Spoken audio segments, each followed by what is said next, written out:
5 साल का यूसुफ कुछ दिनों से अपने घर के आसपास नजर नहीं आ रहा था। अपने भांजे को बाहर खेलते ना देख उसके अंकल उसे ढूंढते हुए उसके घर के अंदर जाते हैं। उन्हें उम्मीद थी कि यूसुफ उन्हें देखते ही उनके गले से लिपट जाएगा, लेकिन अपनी बहन के घर जाने के बाद भी उन्हें यूसुफ घर के अंदर कहीं भी नजर नहीं आया। उन्होंने अपनी बहन से पूछा, लेकिन वह खामोश बैठी रही। तभी उनकी नजर किचन की ओर गई। वहां से अजीब सी बदबू आ रही थी और गैस चूल्हे पर एक बड़े से पतीले में कुछ उबल रहा था। दोस्तों, इसके आगे की कहानी इतनी हॉरिफिक है कि इसे जानकर आपके पैरों तले जमीन खिसक जाएगी। तो क्या है 5 साल के यूसुफ की पूरी कहानी? चलिए जानते हैं आज की इस वीडियो में। दोस्तों, यह घटना है नॉर्दर्न इजिप्ट के फकूस इलाके की। यहाँ 30 साल की हना मोहम्मद हसन अपने 5 साल के बेटे यूसुफ के साथ रहती थी। घर में इन दोनों माँ बेटे के अलावा और कोई नहीं रहता था। हना की शादी लगभग 6 साल पहले हुई थी। शादी घर वालों की मर्जी से हुई थी। शुरुआत में हना इस शादी से खुश भी थी। शादी के 1 साल बाद ही हना एक बच्चे की मां बन गई। हना का पति भी अच्छा इंसान था। हना और उसके पति अपने बेटे के साथ हंसी खुशी जिंदगी बिता रहे थे, लेकिन फिर इन दोनों की शादीशुदा जिंदगी में एक नया मोड़ आ गया। हना को अपने पिता की ओर से विरासत में काफी सारी जमीन और घर मिला। वैसे तो हना के पति के पास भी अपना घर और कुछ प्रॉपर्टी थी, लेकिन जब हना को अपने पिता की ओर से विरासत में उससे भी ज्यादा प्रॉपर्टी मिल गई, तब हना का रवैया उसके पति के प्रति बदलने लगा। हना का पति अभी उस इलाके में रह रहा था जहां उसके बाकी सारे रिश्तेदार और भाई बहन रहा करते थे। उसके माँ बाप भी आसपास ही रहा करते थे। सारे परिवार वाले अक्सर एक दूसरे से मिलने आते रहते थे। धीरे धीरे हना को यह नागवार गुजरने लगा। उसे लगने लगा कि उसके ससुराल वाले उसकी शादीशुदा जिंदगी में कुछ ज्यादा ही दखलंदाजी कर रहे हैं, जबकि उसके ससुराल वाले तो पहले से ही उससे मिलते जुलते रहते थे, लेकिन तब उसे कोई दिक्कत नहीं होती थी। लेकिन जब से उसे पिता की ओर से विरासत में प्रॉपर्टी मिली थी, तभी से उसे ससुराल वालों और अपने पति से भी समस्या होने लगी। दरअसल इस सारी समस्या की वजह यह थी कि हना चाह रही थी कि उसका पति अपने माँ बाप और भाई बहनों को छोड़कर उसके साथ वहां चले जहां उसे अपने पिता की ओर से घर और प्रॉपर्टी मिली है। अपनी इसी चाहत को पूरा करने के लिए हना पहले अपने पति को ही अपने ससुराल वालों के खिलाफ करने की कोशिश करने लगी, लेकिन उसकी यह चाल कामयाब नहीं हुई, क्योंकि उसके पति को अपने माँ बाप और भाई बहनों पर पूरा भरोसा था। जब उसकी यह चाल कामयाब नहीं हुई, तब हना खुलकर बगावत के मूड में आ गई। उसने अपने पति को साफ साफ कह दिया कि अब मैं यहाँ तुम्हारे साथ नहीं रह सकती। अगर तुम्हें मेरे साथ रहना है और यह शादी बचानी है तो वहां चलकर रहना होगा, जहां मेरे पिता ने मुझे घर और प्रॉपर्टी दी है, और साथ ही तुम्हें अपने परिवार वालों से सारे रिश्ते खत्म करने होंगे। हना का यह फैसला उसके पति के लिए बहुत बड़े झटके की तरह था, लेकिन वो काफी पहले से ही हना के रवैये से परेशान था। इसलिए जब हना ने उसे अपना घर छोड़कर चलने को कहा, तब उसने हना को मना कर दिया और कहा कि अगर तुम्हें अपने पिता के घर में ही जाकर रहना है तो तुम जा सकती हो।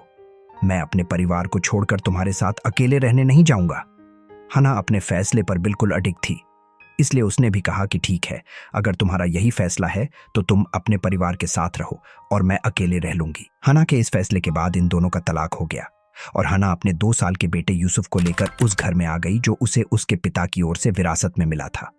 लगभग 3 साल से हना इसी घर में अपने बेटे के साथ अकेले रह रही थी। इन दोनों का तलाक तो हो चुका था, लेकिन बेटे की कस्टडी को लेकर अब तक केस चल ही रहा था। हना के पति को कोर्ट से इजाजत थी कि वह जब चाहे आकर अपने बच्चे से मिल सकता है और उसके साथ वक्त बिता सकता है। शुरुआत में तो हना यूसुफ को अपने पिता से मिलने देती थी, लेकिन धीरे धीरे हना इनसिक्योर फील करने लगी। उसे लगने लगा कि उसका पति उसके बेटे को उससे दूर ले जाएगा। इस सोच के बाद वह अपने पति को बेटे से मिलने से रोकने लगी।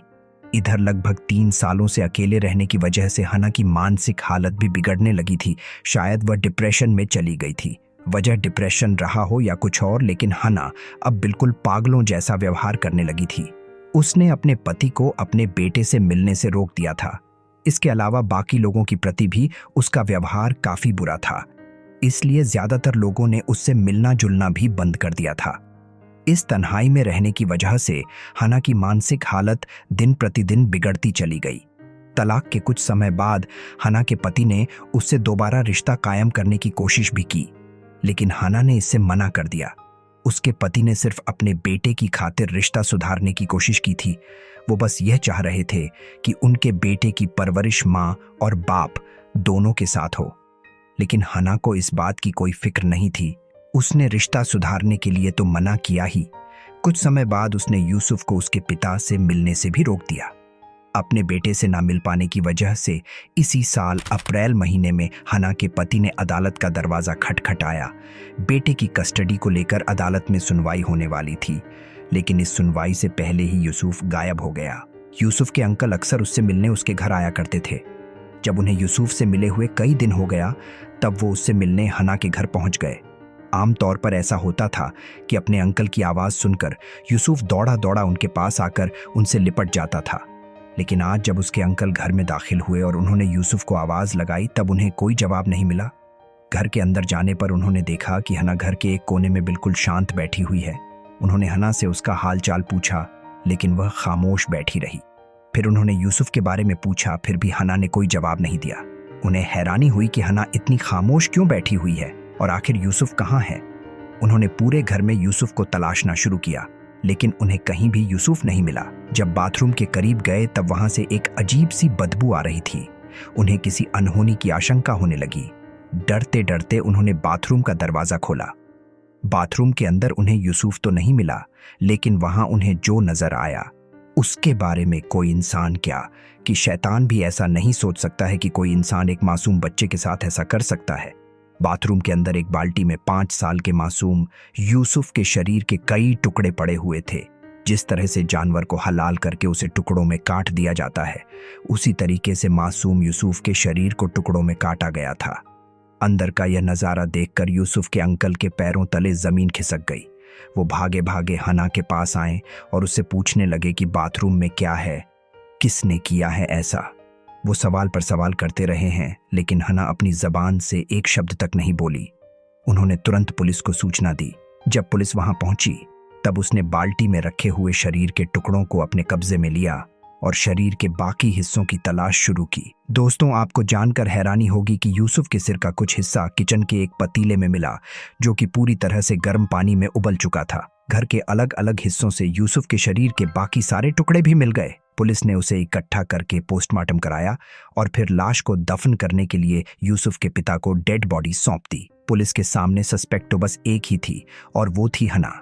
लेकिन सवाल यह था कि आखिर एक माँ अपने मासूम बच्चे का कत्ल क्यों करेगी, और सिर्फ कत्ल ही नहीं बल्कि इतनी क्रूरता से शरीर के इतने टुकड़े करने के बाद सिर के कुछ हिस्सों को गर्म पानी में उबाल भी दिया। आखिर कोई माँ इतनी निर्दयी कैसे हो सकती है। यूसुफ के पिता ने भी हना के ऊपर ही अपने बेटे के कत्ल का इल्जाम लगाया। पुलिस ने मुकदमा दर्ज करके हना को हिरासत में लेकर पूछताछ शुरू की। पहले तो हना ने इन सभी आरोपों से पूरी तरह से इनकार कर दिया, लेकिन जब पुलिस की सख्ती बढ़ी तब हना टूट गई और उसने सारा सच पुलिस के सामने रख दिया। हना ने यूसुफ को कैसे मारा, वो तो दिल दहलाने वाला था ही, लेकिन उसने यूसुफ को क्यों मारा, वह वजह और भी ज्यादा हैरान करने वाली थी। हना ने पुलिस को बताया कि वो पहले यूसुफ को लेकर एक कमरे में गई और कमरे का दरवाजा बंद कर लिया। उसने कुल्हाड़ी जैसे आकार का एक छोटा सा हथियार उठाया और उससे अपने मासूम बेटे के सिर पर 3-4 बार वार किया। बेचारा यूसुफ दर्द से मामा चिल्लाता रहा, लेकिन यह पत्थर दिल मां अपने बेटे पर वार करती रही। 3-4 बार में ही बेचारे यूसुफ की जान चली गई। अपने बेटे की जान लेने के बाद भी हना के हाथ नहीं कांपे। वो अपने बेटे के शरीर को लेकर बाथरूम में गई और वहां उसने कुल्हाड़ी और चाकुओं की मदद से यूसुफ के शरीर को टुकड़ों में काटना शुरू किया। कई टुकड़ों में काटने के बाद उसने सिर को भी धड़ से अलग किया और फिर सिर को भी काटकर उसका कुछ हिस्सा अलग किया और उसे लेकर किचन में चली गई, जहां उसने अपने बेटे के शरीर के उस हिस्से को पानी में उबाला और फिर उसे खा गई।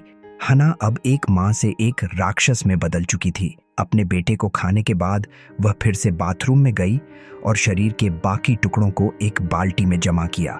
उसने किसी को भी इस घटना के बारे में नहीं बताया। कुछ दिन बीत जाने के बाद जब यूसुफ के अंकल उसके घर गए, तब उन्होंने बाथरूम का नजारा देखा और इस पूरे कांड का खुलासा हुआ। अब सवाल यह कि हना ने अपने ही बेटे का कत्ल क्यों किया, और तो और उसे पकाकर खा कैसे गई। हना ने इस सवाल का जवाब इस तरह से दिया कि उसे डर था कि उसका पति यूसुफ की कस्टडी हासिल कर लेगा और उसका बेटा हमेशा के लिए उससे दूर हो जाएगा, जबकि वो किसी भी कीमत पर ऐसा नहीं चाहती थी। इसलिए उसने सोचा कि अगर वह अपने बेटे को पकाकर खा जाएगी तो फिर उसका बेटा हमेशा उसके पास रहेगा। इसलिए उसने अपने बेटे को मार दिया और उसके टुकड़ों को पकाकर खाने लगी। वीडियो की शुरुआत में ही हमने बताया था कि हना का मानसिक संतुलन बिगड़ चुका था और वो कई बार पागलों जैसा व्यवहार करती थी। जब उसकी मेडिकल जांच की गई तब यह कंफर्म हो गया कि हना पागल हो चुकी है और उसने पागलपन में ही अपने बेटे की हत्या की। वह क्या कर रही थी? असल में उसे इस बात की कोई खबर नहीं थी। हालांकि यूसुफ के पिता ने इस मेडिकल रिपोर्ट को गलत बताया और कहा कि हना ने जो भी किया है सब कुछ उसने जानबूझकर किया है।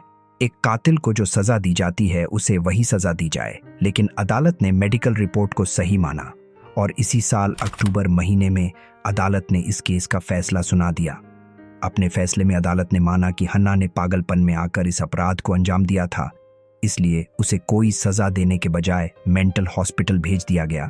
अदालत के फैसले के बाद से हना मेंटल हॉस्पिटल में ही डॉक्टरों की निगरानी में रह रही है। तो दोस्तों, यह थी 5 साल के मासूम यूसुफ की जिंदगी का दर्दनाक अंत। उम्मीद है आपको आज की यह वीडियो पसंद आई होगी। अगर हाँ तो कमेंट में ज़रूर बताएं, क्या आपको लगता है कि हन्ना को अदालत से जो सज़ा मिली वह काफ़ी थी?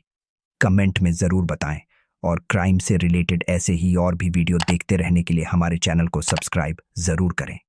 Thanks for watching.